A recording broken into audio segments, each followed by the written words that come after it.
जय हिंद दोस्तों, आप सभी का स्वागत है एक बार फिर से आपके अपने YouTube चैनल यूनिक ज्ञान में।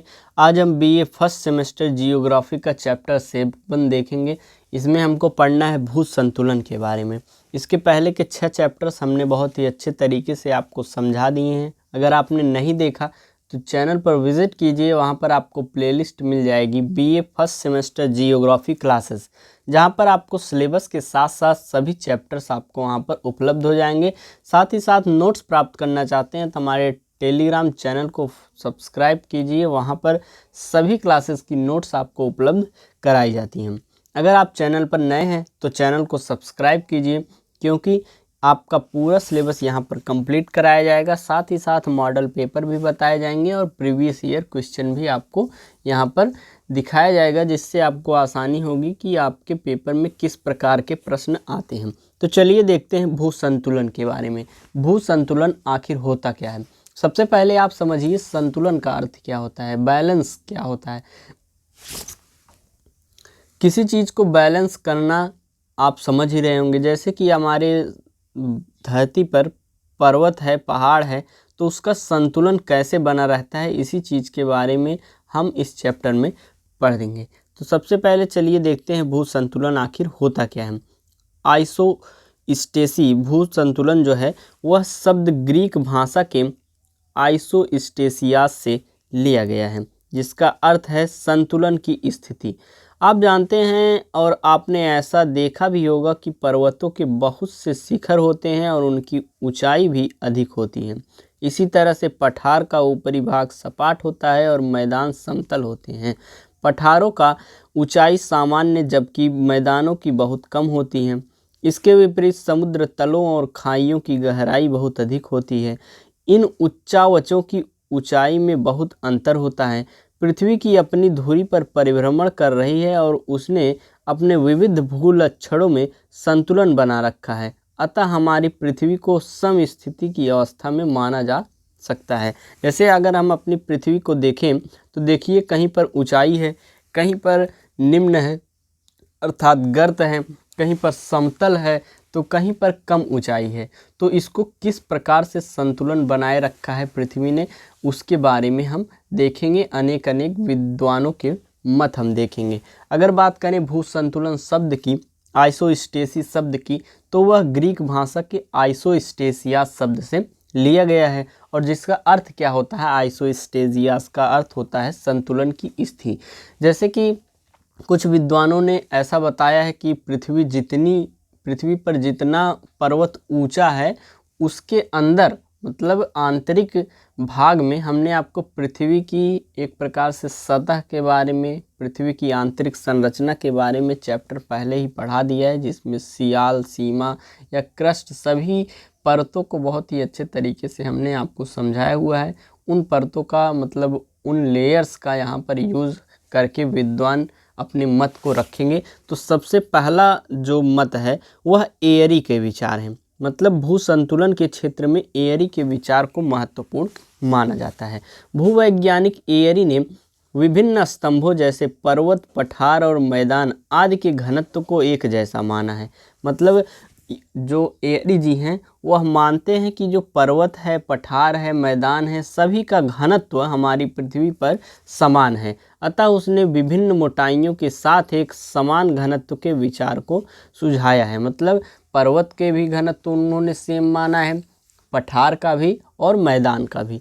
हम जानते हैं कि पृथ्वी की ऊपरी परत हल्के पदार्थों से बनी हुई है। हमारी जो पृथ्वी है उसका जो ऊपरी परत है वह कैसे बना हुआ है, हल्के पदार्थों से बना हुआ है। इस पदार्थ में सिलिका और एल्युमिनियम भारी मात्रा में पाए जाते हैं, इसलिए इसे सियाल कहा जाता है। हमने आपको आंतरिक संरचना में बताया था सियाल, SiAl, सियाल, एल्युमिनियम और सिलिका परत इसमें पाई जाती है। ये दोनों चीज़ें पाई जाती हैं। यह नीचे की परत में कम घनत्व वाला होता है। एयरी ने माना है कि सियाल से बनी भूपर्पटी अर्थात सीमा, सिलिका और मैग्नीशियम नीचे की अधिक घनत्व वाली परत की ऊपर तैर रही हैं। भूपर्पटी की परत का घनत्व एक समान है, जबकि इसके विभिन्न स्तंभों की ऊंचाई अलग अलग है। ऐसा किसने माना है? ऐसा एयरी जी ने माना है। हमें विद्वानों को अच्छे से पढ़ना है। जैसे किसी भी चीज़ की खोज होती है तो सर्वप्रथम कुछ विद्वान अपने मत देते हैं, फिर उनके विचारों को गलत साबित किया जाता है, उनमें कमियां बताई जाती हैं, फिर उसको सुधार करके कोई एक विद्वान नया अपना मत देता है। फिर ऐसे ऐसे करके उसकी जो सच्चाई होती है अंततः हमें पता चल जाती है। इसी को कहते हैं एक प्रकार से टाइम पीरियड, उसका विकास। किसी भी जानकारी के लिए एक प्रकार से अलग अलग लोगों के मतों के द्वारा धीरे धीरे ज्ञान अर्जन होता है। ऐसा नहीं है कि हमारी जो भूपर्पटी है, हमारी जो भू संतुलन है, हमारी भौगोलिक जो क्षेत्र हैं उसके बारे में विकास होना बंद हो गया है, मतलब उसके बारे में विचार रखना वैज्ञानिकों ने बंद कर दिया है। ऐसा नहीं है। रोज़ हमें नई नई बातें पता चल रही हैं, अपनी भूपर्पटी के बारे में, अपनी आंतरिक संरचना के बारे में पता चल रही हैं। इसलिए ये स्तंभ अपनी ऊंचाई के अनुपात में दुर्बलता मंडल में धंसे हुए हैं और इसी कारणवश इनकी जड़ें विकसित हो गई हैं अथवा नीचे गहराई में सीमा में स्थित हैं। ये आपको फिगर के माध्यम से दिखाई दे रहा होगा कि जितना ऊंचा पर्वत है जड़ उसकी उतनी नीचे गई हैं।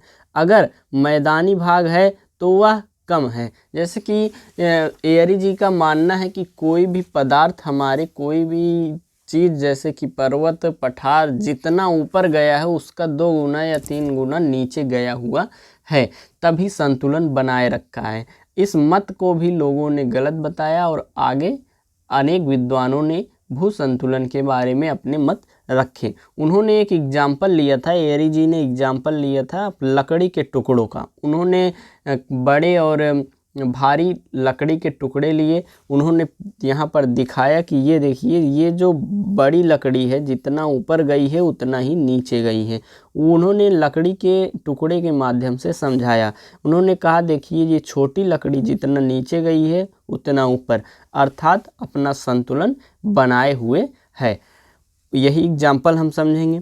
इस अवधारणा को उन्होंने जो अपनी अवधारणा दी थी कि जितना पर्वत ऊपर है उतना लगभग नीचे भी है, और इसी अवधारणा को सिद्ध करने के लिए एयरी ने विभिन्न आकारों के लकड़ी के टुकड़े लिए और उन्हें पानी में डुबो दिया। ये अपने आकार के अनुपात में भिन्न भिन्न गहराई तक पानी में डूबते हैं। इसी प्रकार से पृथ्वी के धरातल पर अधिक ऊंचाई वाले भूलक्षण उसी अनुपात में अधिक गहराई तक फंसे हुए हैं, अर्थात धंसे हुए हैं। उन्होंने यही यहाँ पर प्रदर्शित किया कि जितना जैसे लकड़ी ऊपर और नीचे डूब रही है, उसी प्रकार जो हमारे पृथ्वी के धरातल पर अधिक ऊंचाई वाले जो क्षेत्र हैं वह उसी अनुपात में अधिक गहराई तक धंसे हुए हैं। और उन्होंने यह भी कहा कि जबकि कम ऊंचाई वाले लक्षणों की जड़ें कम छोटी होती हैं, यह अधिक गहराई तक धंसी हुई जड़ें ही हैं जो अधिक ऊंचाई वाले भूभागों को स्थिर रखे हुए हैं, अर्थात तभी संतुलन बना हुआ है। उनका विचार था कि भूभाग के एक नाव की तरह है जो कि आधा स्तर पर तैर रहा है। इस अवधारणा के अनुसार माउंट एवरेस्ट की जड़ समुद्र से 70,784 मीटर नीचे होनी चाहिए। एयरी का जो विचार है उनके हिसाब से अगर हम देखें तो यह जो हमारा माउंट एवरेस्ट 8,848 मीटर ऊंचा है, वह नीचे और ऊपर दोनों मिलाकर 70,784 मीटर होना चाहिए। लेकिन ऐसा नहीं हो सकता, क्योंकि नीचे जितना ही जाएगा वहाँ पर उसकी गहराई जितनी ही बढ़ेगी उसका तापमान भी उच्च हो जाएगा और वहाँ पर पदार्थ जो है वह पिघल जाएगा। इस प्रकार इसकी आलोचना की गई और आगे अनेक विद्वानों ने अपने मत भू संतुलन के बारे में दिया। एयरी की इस बात को लेकर आलोचना हुई कि जड़ का इतनी गहराई पर रहना संभव नहीं है, क्योंकि इतनी गहराई पर विद्यमान उच्च तापमान जड़ के पदार्थों को पिघला देगा। अगला फिर प्रेंट के विचार आए। भू संतुलन के लिए प्रेंट ने अपने विचार को बताया। प्रेंट ने विभिन्न ऊंचाइयों के भूभाग को भिन्न भिन्न घनत्व का माना है। जैसे कि एयरी ने जो हमारा विभिन्न ऊंचाई के भूभाग थे सबका घनत्व समान माना था, लेकिन प्रेंट ने क्या माना कि जो भूभाग हैं हमारे विभिन्न ऊंचाइयों के, सबका घनत्व जो है वह भिन्न भिन्न है। ऊंचे भूभागों का घनत्व कम, जबकि कम ऊंचाई वाले भूभागों का घनत्व अधिक। उन्होंने क्या बताया, जो ऊंचे भूभाग हैं अर्थात समझ लीजिए पहाड़ पर्वत जो हैं उसका घनत्व जो है वह कम है और जो नीचे मैदानी भाग हैं उनका घनत्व जो है अधिक है। दूसरे शब्दों में अगर हम देखें, ऊंचाई और घनत्व में विपरीत ये संबंध है। जैसे कि ऊंचाई ज़्यादा तो घनत्व कम, और घनत्व ज़्यादा तो ऊंचाई कम, ऐसा उन्होंने बताया प्रेंट ने। अगर कोई ऊंचा स्तंभ है जो उसका घनत्व कम होगा, और अगर कोई स्तंभ छोटा है तो उसका घनत्व अधिक होगा। ये बात आप समझ गए होंगे। और इसको सही मानते हुए उन्होंने स्वीकारा कि विभिन्न ऊंचाइयों के सभी स्तंभों की क्षतिपूर्ति आधा स्तर की एक निश्चित गहराई पर होती है। इस प्रकार एक सीमा रेखा खींच दी जाती है जिसके ऊपर विभिन्न ऊंचाइयों का समान दबाव पड़ता है। अतः उसने एयरी के आधार या जड़ अवधारणा को खारिज कर दिया और क्षतिपूर्वक स्तर की अवधारणा को सुधारा। जड़ अवधारणा किसकी थी? एयरी की। और प्रेंट ने कौन सी अवधारणा दी? क्षतिपूर्वक स्तर की अवधारणा उन्होंने दी। उसने अपनी अवधारणा को सिद्ध करने के लिए समान भार वाली भिन्न भिन्न वस्तुओं घनत्व की कुछ धातु की छड़ें ली और उन्हें पारे में डाल दिया, जो समान भार की थी लेकिन अलग अलग धातु थी, जैसे कि सीसा धातु, लोहा, एंटीमनी और जस्ता, ये सभी भार में समान हैं लेकिन धातु अलग अलग है। और क्षतिपूर्वक सिद्ध स्तर देखिए उसका समान नीचे है और ऊंचाई अधिक और कम है। इस प्रकार से उसने अपने अवधारणा को, जो उसकी अवधारणा है क्षतिपूर्वक वाली, उसे समझाया। आगे देखेंगे हम। आगे कभी कभी आपसे पूछ लेता है एयरी और प्रेंट के विचारों में अंतर। हमने पहले भी आपको बता दिया है कि भूपर्पटी के पदार्थों में एक समान घनत्व एयरी ने माना था। भूपर्पटी के पदार्थों के घनत्व में भिन्नता प्रेंट के विचार थे। भिन्न भिन्न गहराई जिस तक जो है जड़ पहुंचती है, लेकिन एक समान गहराई जिस तक भूपर्पटी का पदार्थ पहुंचता है, ऐसा प्रेंट ने कहा था।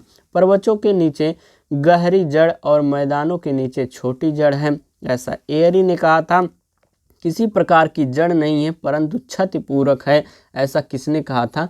प्रेंट ने कहा था। अब हम बात करें तो भूमंडलीय भू संतुलन का सामंजस्य अगर हम देखें तो यह बिल्कुल स्पष्ट है कि पृथ्वी पर पूर्ण भू संतुलन नहीं है। पृथ्वी अस्थिर है। कैसी है पृथ्वी? हमारी अस्थिर है। आंतरिक शक्तियां अक्सर भूपर्पटी के संतुलन को भंग कर देती हैं। कहीं पर लावा, मैग्मा, ज्वालामुखी, भूकंप सभी आते रहते हैं। पर्वतों का निर्माण होता है। आंतरिक बल का, आंतरिक शक्तियां जब अपने एक्टिव फॉर्म में आती हैं तो कुछ न कुछ हलचल होती रहती है। इसलिए हमारी जो पृथ्वी है वह स्थिर नहीं है। एक निश्चित पेटी में नियमित भूकंप, ज्वालामुखी उद्भेटन असंतुलन को दर्शाते हैं। इसलिए लगातार एक प्रकार के सामंजस्य की आवश्यकता बनी रहती है।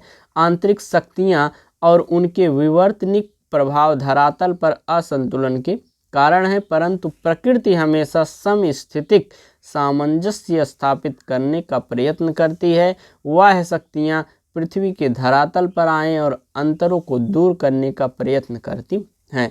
एक प्रकार से जिस प्रकार आंतरिक बल लगता रहता है और बाह्य बल, दोनों आपस में संतुलन बनाए रहते हैं, लेकिन जहाँ पर संतुलन खोता है, आंतरिक बल अधिक हो जाता है, कहीं पर लावा निकलता है, मैग्मा निकलता है, कहीं पर ज्वालामुखी बनती है, अनेक प्रकार की क्रियाएं होती हैं। और इस प्रक्रिया में वे ऊंचे भूभागों से पदार्थों को खुरच कर बहुत दूर ले जाकर निचले भागों में निक्षेपित कर देती हैं। और इस प्रक्रिया में निक्षेपण के स्थान पर धंसाव द्वारा नीचे के पदार्थों के प्रवाह एवं खुरचने के स्थान पर अनाच्छादन के अनुपात में उत्थान द्वारा भूमंडलीय संतुलन बना रहता है।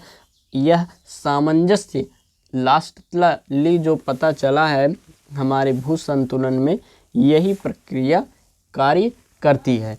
तो यह हमारा चैप्टर 7 यहाँ पर समाप्त होता है, जिसमें हमने आपको बताया भू संतुलन के बारे में।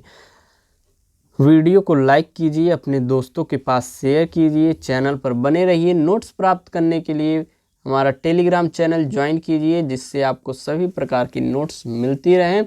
धन्यवाद, मिलते हैं अगले वीडियो में।